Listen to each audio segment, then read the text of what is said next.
Днес ви приветствам с добре дошли на това голямо събитие, а именно презентацията на концепцията Visible Age Reverse. Аз съм Жан Даниел Монда. За момент забравете, че съм президент на компанията Гино. Пред вас стои докторът по фармация, а именно един учен. В продължение на 5 години разработвах тази иновативна терапия, която смятам, че ще направи истинска революция в козметичните процедури. Вие сте открили неинвазивно решение да третирате бръчките и признаците на стареене? Нашето решение е много оригинално, защото не само третира признаците на стареене, но и прави кожата по-млада. Така че днес имаме решение да възпроизвеждаме млада кожа. Когато човек е млад, кожата му няма бръчки и е еластична и стегната. Ако успеем да направим кожата млада, ще премахнем признаците на стареене. Само в рамките на 30 минути тази нова терапия дава изключителни видими резултати. Моля да обясните как само за 30 минути можем да постигнем такива резултати с тази нова терапия. За да разберем как действа тази терапия, нека да разгледаме това изображение на кожата. Тук се намира епидермисът, тук дермата, а най-отдолу хиподермата. Какво представлява епидермисът? Епидермисът можем да сравним с кожа, която можем да си купим. В началото тя е нова и гладка, т.е. епидермисът се състои от клетки, които дават издръжливост на материала. Тази част на епидермиса произхожда от базалния слой. Базалният слой се състои от клетки, които се възпроизвеждат всеки ден. Всеки ден се появява нова дъщерна клетка. Има общо 30 слоя, така че епидермисът се обновява за 30 дни или 1 месец. Значи за 1 месец имаме нова кожа? Не изглежда така, но това е истината. Вашата кожа се обновява всеки месец. Как се обновява кожата? Знаете, че кожата се състои от кератин, което означава, че колкото повече се придвижват към повърхността всички тези клетки, толкова повече губят виталността си. Така те се трансформират в кератин, т.е. в протеин. Този протеин се състои от аминокиселини. Протеинът прилича на огърлица и всяка част, всеки елемент от огърлицата е аминокиселина. Не съществува протеин без аминокиселин. Откъде тези клетки намират източник на храна? Намират го в кръвта. Какво съдържа кръвта?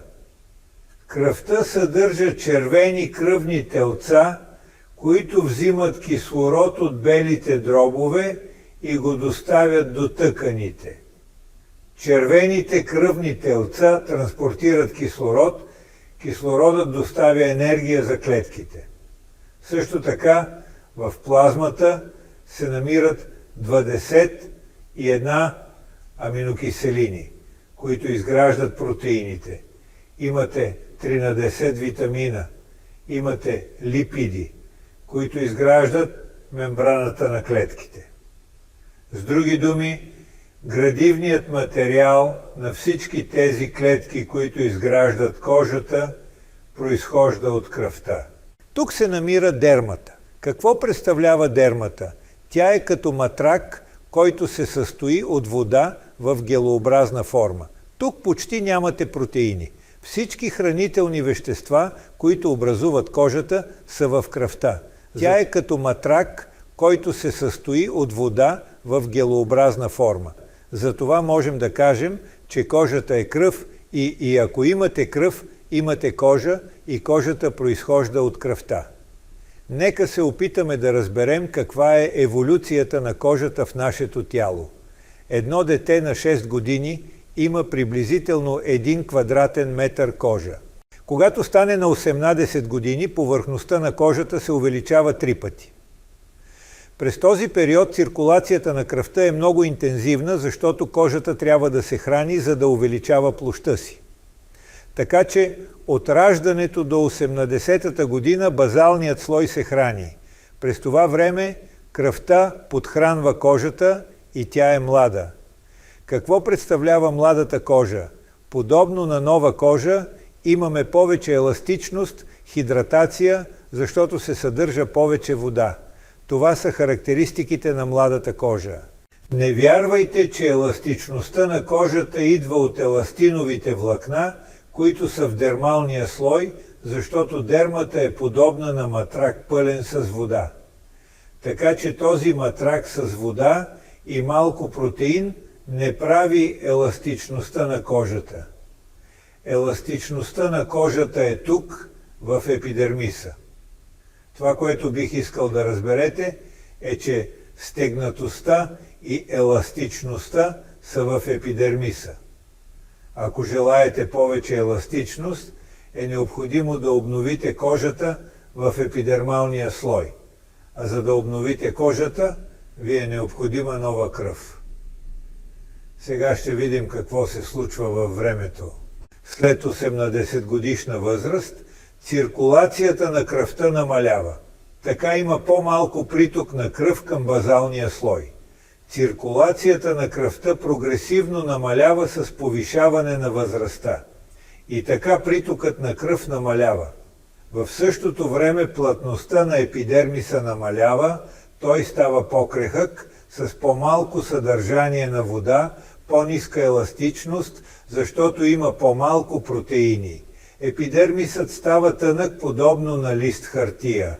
Колкото по-тънък е листът, толкова повече се набръчква.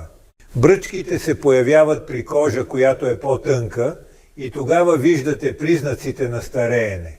При младата кожа нямаме отпечатъка на бръчките. Микроциркулацията с годините се забавя, кожата става по-тънка и губи еластичността си. Кожата е жив орган, точно както мозъкът, сърцето, бъбреците. Тя е специален орган, който се захранва от кръвта. Около 45% от кръвта се състои от червени кръвни телца. Тези клетки са без ядро, но тези клетки съдържат протеин хемоглобин, който транспортира кислорода. Взимат кислорода от дробовете и го доставят до тъканите и другите органи. Червените кръвни телца имат живот 4 месеца. Тоест на всеки 4 месеца червените кръвни телца се обновяват. Витамините и аминокиселините си остават същите, те са винаги нови. Така че винаги в организма има нова кръв. Какво означава това? Например, ти си по-млад от мен с 30 години, но ние имаме еднаква кръв. Единствената разлика е кръвната група. Така че кръвта винаги е млада. Дори един 16 годишен младеж има същата кръв като нас. Когато дарявате кръв, не ви питат за възрастта, защото кръвта се обновява благодарение на червените кръвни телца. Вие имате нова кръв през целия си живот. Разликата е, че когато сте млади, имаме пълноценна кръвна циркулация, а с годините циркулацията намалява.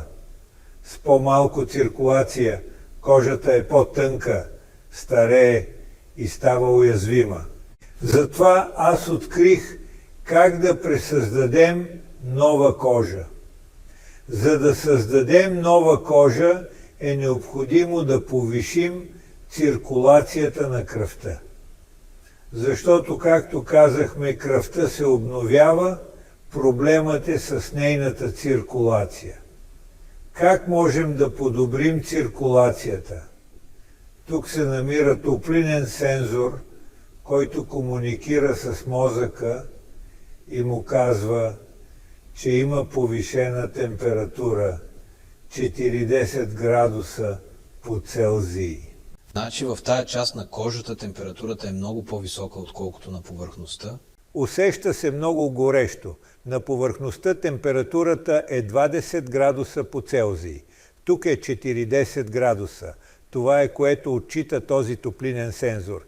И така мозъкът изпраща сигнал да се повиши циркулацията, така че да достигне близо до повърхността.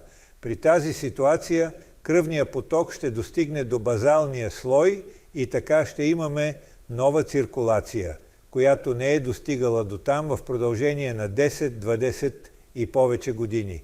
Благодарение на повишения кръвен поток, в базалния слой ще се образуват нови клетки и съответно нова кожа. Това е принципът на действие на нашата нова концепция, която е уникална в света и представлява процедура в козметичната кабина. Това, което трябва да запомните е, че кожата се образува от кръвта. В кожата се съдържа кератин, подобно на косама, който знаете също се състои от кератин. И така имаме терапия, при която новата кръв достига до базалния слой, за да образува нова кожа. Така кожата ще е по-хидратирана, по-стегната и еластична.